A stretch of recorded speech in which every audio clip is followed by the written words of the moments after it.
This is the King's Court on Arena Sportsnet, presented by American Grappler. I got more swagger than Mick Jagger, more sex appeal than Vince Neil. All guests from all walks of life share their time with the King of Connecticut. They are dreaming of just one night with a man such as myself. Any and everything goes. I am the King of Connecticut. I was raised with class and sophistication. And now, from Norwalk, Connecticut, weighing in at 230 pounds, if George Clooney had muscles, they'd call him the King of Connecticut. The one, the only, Matt Granahan. What are little girls made of? What are little girls made of? With sugar and spice and everything nice. That's what little girls are made of. It is the pernicious purveyor of preposterous pomposity, manipulating the minuscule minds of the masses of the miscreants. I am your host, the King of Connecticut, Matt Granahan, and normally I host a show from my own kingdom, from the King's Castle. But tonight, I am out in Conway, South Kakalaki, right outside of the redneck Riviera of Myrtle Beach, broadcasting from Fitness Edge, MMA. Now, let me tell you a story before I introduce my guest. I haven't set foot in this gym in over 6 years. The last time that I was here, I was with the Prince himself, the Prince of Persia, Kemal Shalarus. We were out here doing a little wrestling clinic, wrestling for MMA with our S1E6 system that we started way back in the early days of MMA. We were featured in UFC magazine back in 2011 with all our clinics and so forth. And this was one of the schools that we did, and I believe it was right when they were first opened, 6 or 7 years ago. And I'm going to tell you a little bit about that day because we did the clinic. It was great. Health and Gracie affiliate, and Kamal is trained exclusively there with Health and Gracie in Hawaii. So we get to hook up with all the Health and Gracie schools. But these guys took us afterwards to Rio's all-you-can-eat Brazilian steakhouse. We had a good time, and when we weren't done because we were still fired up. We were still ready to rock and roll, ready to strut and stroll. So they took us to the Masters, which is kind of like the Masters Ballet. If you know Myrtle Beach, you know this place is it's kind of like a adult ballet of sorts, and the Prince and the King ended up back in the hotel room there, right on the water, right on the beach, with a couple of ballet dancers dancing the nights away. So I have fond memories from the last time I was here at Fitness Edge MMA in Conway, South Kakalaki, and we'll certainly have fond memories of this time because earlier today, out on the beach, I met our next guest. I had with me some delicious Jamaica ginger beer, the only alcoholic ginger beer from Jamaica that we import and distribute exclusively with Arax Import, and great beverage for the beach. So we were out there at the beach and got a chance to talk quite a bit to our next guest. And then we went back over here to the gym. And speaking of beer and speaking of our next guest, we talked on the Cinco de Mayo show about Cave Creek chili beer. The hottest beer from Mexico that has a chili pepper in every bottle. And tonight on the show, without any further ado, we have the hottest woman in combat sports. Hands down, Daddy. She is MMA champion, the Cajun, Andy Lynn. How you doing tonight, Andy?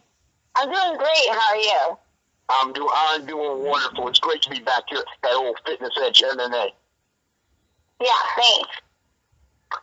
So it is great to have you on the show. And I'm going to ask you a few questions, and I'm going to give you the floor to introduce yourself to the audience. But I hit you up with an idea for a cage walk song earlier today from Van Halen. Years ago, I trained a young lady, Ashton Bloom, and she came to the cage with this song, and I just thought it fit her well, but it fits you even better. And anybody, you got to check out the full video version of this song. Andy, for my first question to you is, what did you think of that suggestion? I liked it a lot. Pound cake. Yeah, I like the little girl. The intro was it hits the point. It's adorable. Yeah. It is awesome, and anybody that doesn't know, you gotta listen to this song. Now, Andy,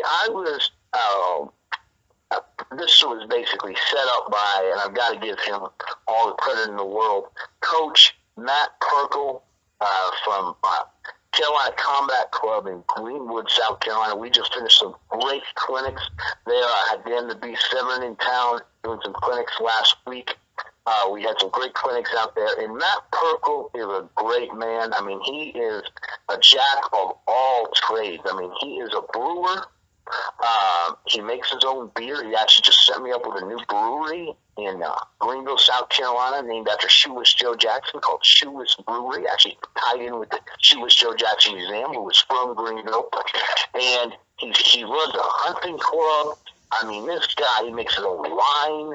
I mean, and he was state coach for the state team for wrestling here in South Carolina before Mika Hendricks. And he owns Carolina Combat Club. He is a great man, and he let me know that you were back in Myrtle Beach, and I want to thank him first of all. What memories do you have, or any stories you'd like to share about old Coach Matt Perkle?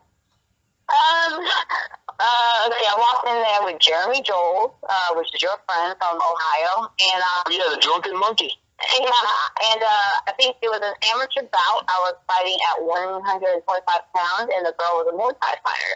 I'm a stand-up fighter also, but I really wanted to take her to the ground. So we came into Perkle's school, and I went one-on-one with his sons, and they were really good. And I learned a couple things. It wasn't enough for it to be like muscle memory, but it was good enough for an amateur bout, so I did take her down. And thank you for Matt Perkle for introducing me to you. He's such a great guy. He was single, I would probably hit on him. Yeah, if he was single and ready to mingle, I mean, Matt Perkle, he's got that baby face, baby. He's got that young look. I think the way the ladies look at Perkle. Yeah. Yeah, so he's a family man. He's got his sons that you mentioned that he coaches, and I want to get him on the show because he's got a funny story, a hilarious story about Uriah Faber that he told me last week, and I want to get him on the show to talk about himself, but also to tell that story. It's hilarious. So I want to talk about you, about our guest, the Creation. Give us a little background information on yourself. Where were you born? Where were you raised? And how was your childhood? And how in the world did a beautiful woman like yourself get into the fighting game? Wow, we're going back. This is like what, throwback Thursday? No, it's Monday. Yeah. We're going way back. Oh my goodness. Okay, I was born in Hollywood, California. I lived in Los Angeles till I was 13 years old. My mother is a single mom with 4 kids, moved us to South Carolina, and then in Greenville, South Carolina. And then I moved to Myrtle Beach, so my son would be closer to his dad. His dad lived in Myrtle Beach. And at the time, it was MMA just got legalized, so he took me to an MMA fight. I didn't even want to go. I just moved to Myrtle Beach. I didn't have any friends here yet, but I hung out with my son's dad and his girlfriend at the time. So they all dragged me up there, and I'm like, not paying attention. I'm having a Coors Light plug. Coors Light sure does for me. Hey, you just bought you. I know, right? And then these two girls came out and won the scene, and I was like, oh my God, I want to do this. And like everybody around me was like, no, you're like way too pretty. You're insane. So I ran to Luke, is, my baby daddy. I ran to Luke, and I was like, oh my God, Luke, I want to do this. I want to do this. He was like, you know what? This is your calling. Like, I could see you doing it. See, we dated when I was 18 and he was 19, so I was about 21, and we broke up in our early 20s. And at the time, this is like I was 26 or 27, so we're over each other, like he's got his girlfriend right next to him. And he was the only person that was supporting me. Everybody was like, no, she's too pretty. And some of his friends were like, why are you telling the baby mama to go in the cage? You hate her that bad? She was like, you don't know her. Like, I know her. So, because we have history. So, he always did all the tomboy, even though I kind of looked, like really feminine, and I look kind of high maintenance. I'm not really that high maintenance. After that, he met me today. And so that's, I started training, and 3 months later, I won my first amateur MMA bout, and I've been hooked ever since. So that's to summarize it really fast. So let's go back a month ago. A month ago, April 9th, I just made history. I am the first bantamweight King of the Cage world title holder. And awesome. Yeah, and then April 22nd, I just turned 34. So I have a little bit insecurity with my age and stuff, but like, I'm gonna tell you, I'm gonna interrupt you right now because earlier today, I saw you at the beach in your bikini, and you look like better than any of the college girls running around. I mean, all those you're 34 years old. Come on. Yeah, all those girls are younger than me. All the girls that were out there at the beach? Yeah, they're all younger than me. Well, I would have guessed that you were like the youngest one too. No. So it kind of uplifted my spirits when I found out I could, I could actually beat and TKO a 20-year-old. So that's kind of cool. Yeah, that is huge. That is huge, and congratulations, and that's history making. That's historic. Mhm. So let me ask you this: before you got into the MMA, and I saw this on your social media, you had one night where I believe it was one of your amateur fights, where I might have been for Jared Connor, where you were a ring girl, and then the next night you were in the cage fighting. Yes. Whenever I do photo shoots, I do tend to cut weight a little bit because cameras always add 10 pounds on me. So I'm kind of used to cutting like 5 pounds, just as a model or whatever. So Sam King was having a show at Jamil Temple, and Chris Kane was the main event against Tim Goodman. And Chris Kane was jiu-jitsu coaches at the time, and so I wanted to be his ring girl. I wanted to be the first girl that walked around with that card, because he was getting booed, because it was Tim Goodman territory. So I walked around with that card, and I kissed Chris Kane on the cheek, and then I didn't kiss him, and he got pissed off. It was just a show. It was the entertainment business. And then the next weekend, it was a Jared Williams conflict. I was fighting against Ashley Greenway. So I was already cutting weight, and then I did that, and then, back to back, a ring girl one night, and then the next following weekend, I kicked ass. That's awesome. It's funny you mentioned old Tim the Terror Goodwin, because I know him very well. He actually tried out for a TV series that I hosted, Warrior Island, which was Search for the Next MMA Star. The Drunken Monkey tried out for that too, Jeremy Jones. But Tim Goodwin's doing great things here for USC. He's coaching me. USC haven't had a wrestling team for some time, as far as an actual NCAA division team. But he started kind of resurrecting wrestling at USC, and he's coaching their club team, and he's had me out to a couple of their meets, and they do pretty well. And I work out with Tim occasionally. He's a good kid, good young man. Just got married recently, but maybe not the most handsome man. Maybe not like a purple. So I don't blame you for turning him down for that kiss. I think he was trying to go for the tongue. Yeah, it was all for show. It's hilarious. That's awesome. That's awesome. Well, we do not want to dwell too much on MMA because I think you have the it factor. I think you will have the star power, this Ngyuen. And I'm involved with a movie coming out called Fight Valley. It's actually produced by one of my best buds who we got on the show here, the great executive producer, Mr. Sal Franciosa, and stars Misha Tate and Holly Holm and Chris Cyborg.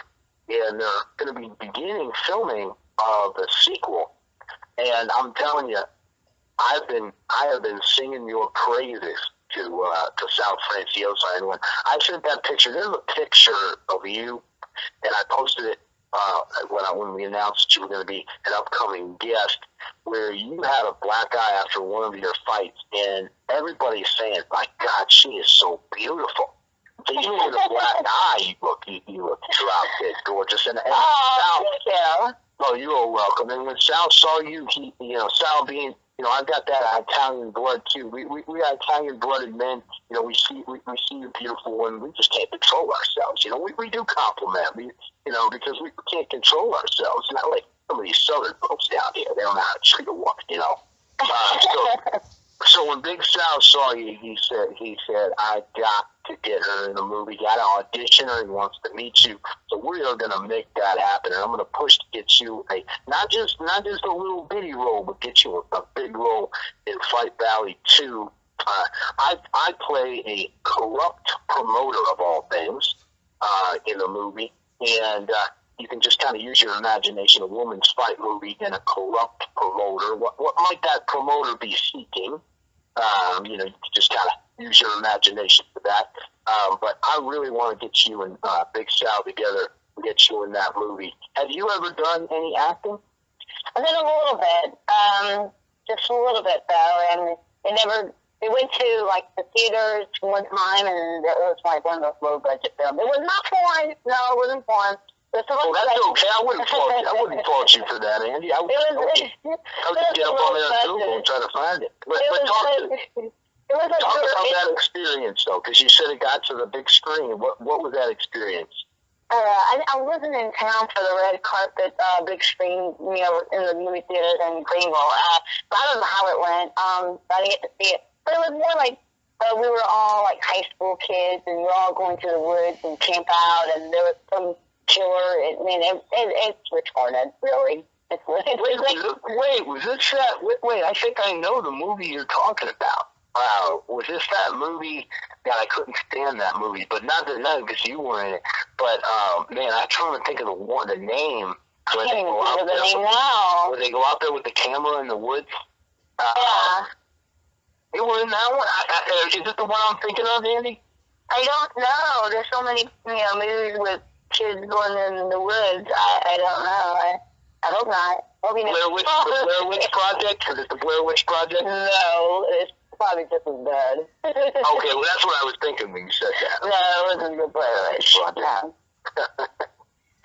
Cool. Well, I'll tell you though, I think you were in it off with Sal. He's a real easygoing guy, and if you go on my Facebook, you can see. Last time I saw Sal, it was we were out at a beach bar called Caddy's, which is he's got a beach house down in St. Petersburg, and I spent the afternoon having some libations and hitting on the ladies, and he actually taped me doing my official audition for the movie, and it's pretty funny actually when you watch the little clip he taped. He put it on there on Facebook. It's pretty entertaining because I always consider myself to be a master thespian, a great actor, but I seemed in there like I was a little bit off, but my eyes were a little glazed, but it was fun nonetheless. So let me ask you this. And I was just we talked earlier about the Prince of Persia. He's fought quite a bit for one fighting championships. And I talked to him about you on my drive back, because I wanted to show him that his picture is still hanging up there at Fitness Edge. And I sent him your picture, and he said, brother, I'll do my Kamal Shalu's impression. Brother, we need to get there in the one. We need to get there in the one, brother. We need to be in there. Because she told me that's where you are from. And I said, I don't know, because she's the Croatian. I assume Asian, but are you possibly from the Philippines? I am Vietnamese. That last name is Vietnamese. Okay. Well, that's perfect, too. They have a guy named, something, the situation or something. It's a Vietnamese guy. Yeah, that fights for one, and I've seen his stuff. It's pretty, I like him. It's very impressive. So, yeah, I've been paying attention to him. Yeah, because like he was saying, his biggest fights were in the Philippines. And he beat their champion, Filipino champion. And he beat everybody until Shinya Aoki when he lost fighting for the title. But he said right away, man, we got to get her in one, because and we're working on. Kamal and I started years ago a booking agency called American Combat Association. That's really how I know Coach Burko, because we've been doing coaching clinics for years. We've got other guys we work with doing clinics, and we also do bookings for guys. And one of our guys is Adam Dehart, who just won in Legacy on Access TV, and I know you've got a fight coming up on Access TV. We actually had Adam on the show pretty recently, and I've known Adam for years. Actually, our coach, and I want to mention this again, I mentioned this on multiple broadcasts to keep his memory alive, but our old coach, Billy Wicks, passed away just earlier this week, and Adam had actually I'm getting choked up a little bit here, but he had actually dedicated his win in Legacy to him, so that was great. But the reason I mentioned that is because we've been working with Matt Hume on getting Adam signed over there, and the pay there is far superior. But you mentioned one thing that I think a lot of people don't follow one here. What was the rule that you mentioned that's different? You can kick the opponent, a down opponent, which is awesome, but then, I got to reprogram, and I got to do this to my training partner. They're going to be kind of traumatized, too. So, if that ever happens, it's going to be a great thing. I hope it does. But, yeah. So it's kind of like pride rules, where you can kick an opponent on a downed opponent. So that's a bit different, You don't think it is, but you've been training for, let's say, as an amateur for 4-5 years, you couldn't elbow or knee to the head in certain states, and then now I could elbow and knee to the head, and then now I got to transfer over that I could kick them on the head as a down opponent also. So to describe what Andy's saying is, I don't know how many people. It's kind of like Brandon Vera when he soccer kicked them, basically soccer. Yeah. If you go back and you watch some of the old Pride fights, you'll see that. And it's not like now you can kick a downed opponent like in the legs, like if you're the body, but not the head in the legs, but not in the head. And one of the things that you'd see, like with one of my good buddy Phil Brownie's fights, where he stomped the guy in the head in Pride, literally, stomped his head. You can do that, and you think about a stomp to the head. Think about that. You can fully pick your foot up right over their head, and you just drop it down like a hammer and stomp it.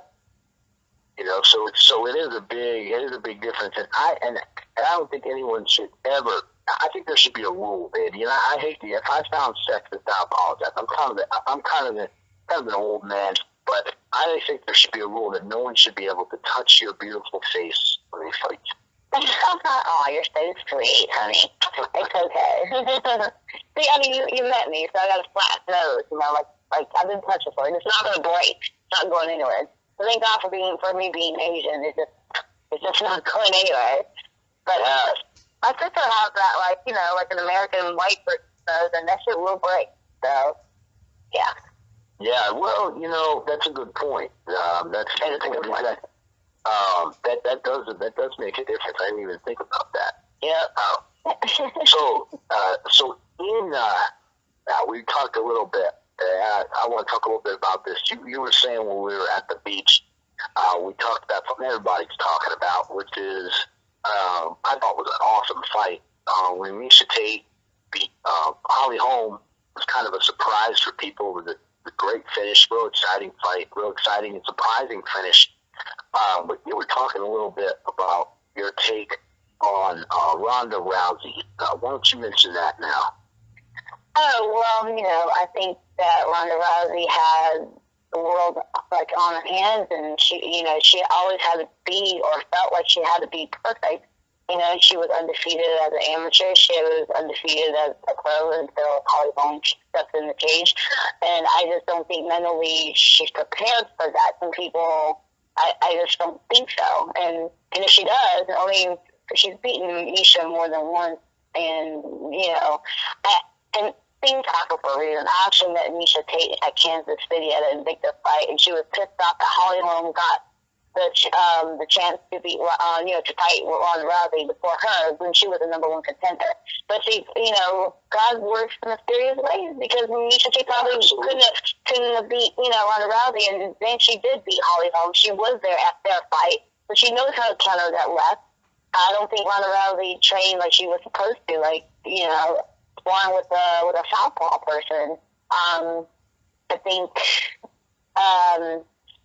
I think Misha's a great role model, and I think so much Ronda Rousey, I don't think mentally she's there. And she doesn't even have to fight. She's beautiful, she's rich, she just needs to go on by her way. You know, I don't want to see it worse than, you know, I don't want her to lose again, and it's going to be worse than what we saw. That's all. Because I do look up to her, and I still do, and I just don't think, I don't know. I have no idea, though. I don't know.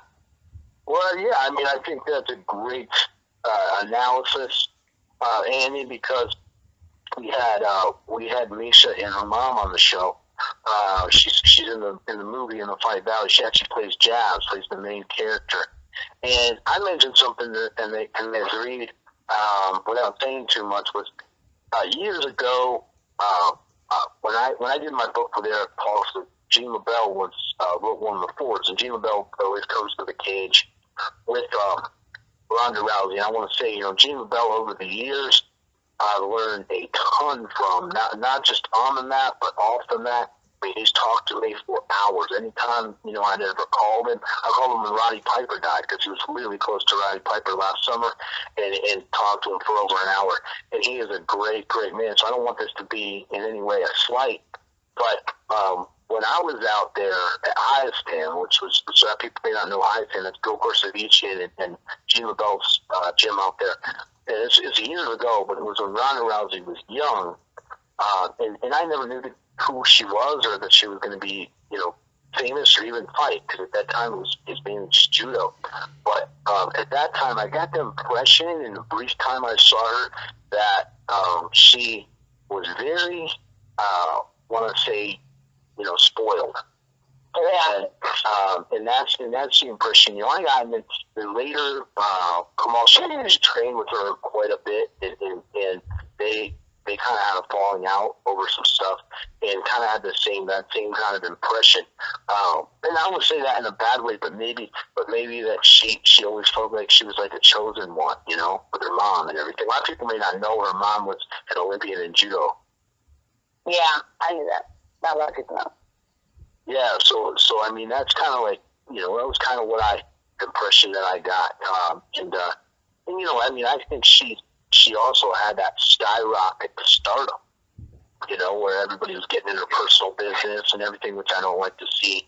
And that's had to have an impact on her too. But she doesn't really come off as the nicest person. I don't know if we were talking on the show. Misha's mom brought up this whole thing with Adrian Van, where I guess Misha told the story as well, where she cursed out Adrian Van kind of out of nowhere for no reason. Ronda Rousey did, and called her all kinds of names and belittled her. And that's, that's the kind of thing, I think that might speak to maybe a lot of demons getting in her head, Yeah, yeah, especially saying that to a strawweight. Yeah, exactly. So, so that's, that's neither here nor there. We can't predict the future. She might come back and kick ass and go right to the top again. Yeah, you never know. She doesn't have to. Yeah, she's already done it. She's already been there. She's already done it. She's got nothing. Opened the doors for women's MMA. She did a lot already, So. Yeah. I think that personally, being older, I think that Gina Carano doesn't get enough credit. Yeah. I think Gina Carano was really the forebear before there was ever a Ronda Rousey. And we talked about this in the episode with the tapes where she was not Gina Carano was not afforded the opportunity to become mainstream because at that time Dana White wouldn't allow women's MMA. And some older people might not know that, but Dana White had said flat out that he would not allow women's MMA. And what do you think about that as a female fighter? I think he was, just simple-minded at the time, was busy, wasn't thinking, didn't see that, now, he's got a bigger audience. It's blown up. It's crazy. It's crazy how much it's exploded. We have our guest tomorrow night is Art Davie, who was the original creator and founder of UFC back in 1993, and also was the one who brought K1 to the United States. But from 93 to 98, he was co-owner of UFC. And you think about those years, like 93 to 98, and the general public didn't really start knowing what UFC was until the first Ultimate Fighter series. Which I don't know what year that was, but that was probably 2003, 2004, maybe 2005. So it took a long time to gain prominence. To know what it is, to know what it would become. I don't think anyone had that crystal ball. Yeah. Yeah. So Andy, let me ask you this. Let me ask you, if you don't mind, sort of personal question, because you mentioned Coach Perkle. If you could describe your ideal man, your dream guy, who would it be? I don't usually date fighters, because if she's cutting weight and I'm cutting weight, we're going to be in each other's throat and getting on my nerves. I usually date guys that are like dorks, but they're hot, like hot dorks, And I'm not like a nerd with glasses. Glasses is okay too. Let's see. He's white. I do tend I don't date Asian guys because Wait. Is it because of the stereotype about Asian guys? No, it's just because when I stand next to them, I'm like their size with my arms, or I just feel humongous around them, and and what about Samoans? I don't know if Samoans are considered. I haven't been out to Hawaii yet. Maybe if I go out there, I would. I probably would, because I've seen some hot Asians out in California, like tall ones, biblical ones, and I would totally date them. Just don't have them out here in South Carolina. Yeah, I think you like I'm thinking like kind of a surfer boy type, being out there at the beach. Yeah, could be something like that, or a fisherman. I love fish. Well, I gotta tell you, before I got home, I stopped at my pond. I got a little fishing pond across the street. Fasted a few times. I do actually. Did you know? You already got my number. That's right. Yeah. Yeah, but I went over there. And I do have a little fishing pond here across the street, but I should have brought my pole now. I should have had the fishing pole with me at the bucket when I walked out there on the beach. But in all seriousness, I want to thank you for coming on the show. Now, I want to give you the floor now. I've asked a lot of questions, and I want to give you the floor to talk about anything at all you'd like to talk about or promote. And don't feel like it has to be just to promote, but anybody that you want to thank for where you are in your career. I know a lot of people love to. I always had the love with wrestling MMA to have the opportunity to thank coaches. If you want to thank your coaches, who were some of your role models, give you the floor right now to do that. I want to thank Donnie Aaron for taking me in Louisiana. He's my coach, also the husband of my best friend, Anthony Andrea, KGB Lee. I fly back out there May 21st. I'm just in town after my win to visit my friends and family, and it was Mother's Day, and see my son and my mother. I want to thank Fitness Edge MMA to help me start my amateur career. It all starts from the beginning. Matt Circle for introducing us. I want to thank you, all my sponsors, Bays of MMA,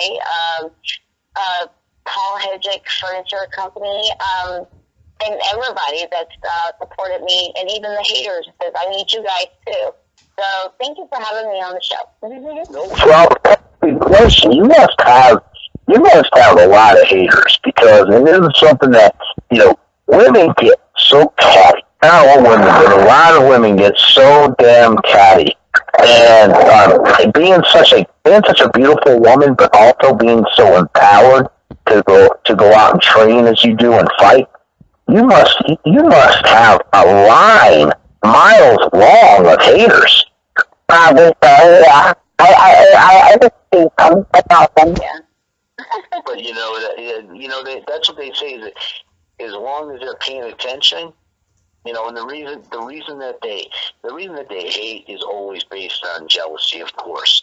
And we all know that. But that's something that I talk to, a lot of people about, and I want to kind of ask you this, is one thing that I really don't like at all about MMA is a large element of the fans that are very, the kind of the keyboard warrior type that's very angry, that constantly bashes and trashes fighters. And you go online and you see all that stuff all the time. This is why I can't stand it in a lot of the fight websites and a lot of the fight media. What is your take on that? Yeah, I'm not a keyboard warrior. I'd rather just physically do it. If you go on my social media, I'm just a big jokester. I'm always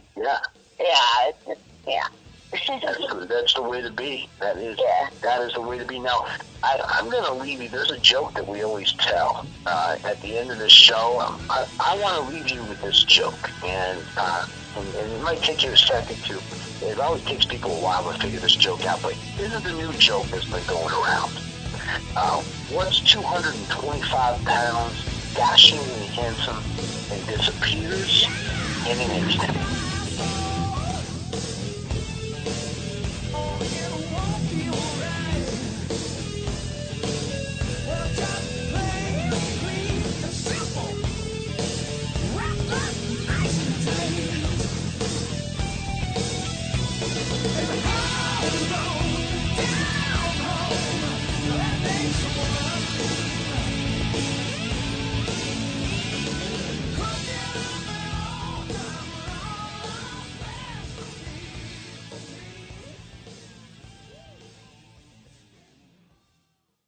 Let me tell you about American Grappler Wrestling and MMA Outfitters.